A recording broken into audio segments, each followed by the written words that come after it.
There was also intense fighting this week around the city of Sloviansk. Just hours after the Ukrainian presidential election, troops from Kiev battled it out with pro-independence fighters near a hospital.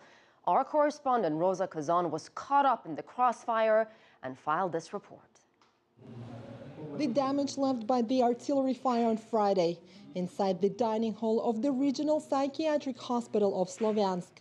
Over 300 patients had been treated here, but on Monday the hospital's director ordered staff to evacuate the patients after artillery fire hit the compound several times in the last week. Given the difficult situation that's now in city, we have the decision to relocate our patients to other psychiatric treatment hospitals in our region. He told the staff they had Monday and Tuesday to evacuate. As we continued filming there, it became apparent opposition fighters had established one of their positions here. The medics told us they arrived about a week ago, perhaps prompting the shelling of the hospital compound by the Ukrainian side. We were caught in the next round that started at 5 p.m. local on Monday. We took cover under a stairwell as the artillery fire kept coming.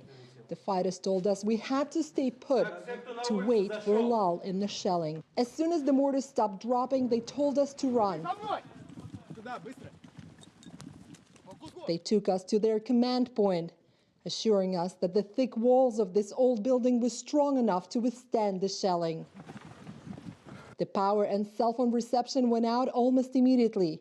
We waited as the artillery fire continued.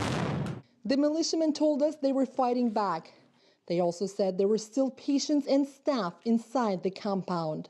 The shelling continued for over 2 hours.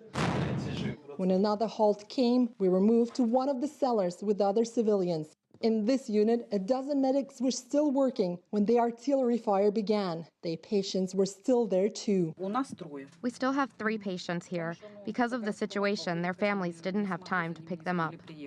They said they had come here at least 3 other times, with over 60 patients seeking cover in this cell alone. It's a huge sin to do this to those of us who are already so vulnerable. They'll have to beg us for forgiveness for doing this to us for the rest of their lives. It's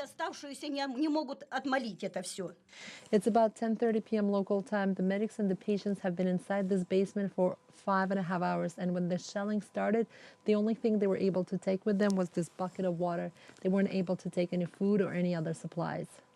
Although the fighting had died down, we stayed inside. It was still too dangerous, we were told, to leave the compound. The respite came in the morning, along with fresh evidence of the latest round of fighting. Rosa Kazan, CCTV, Sloviansk.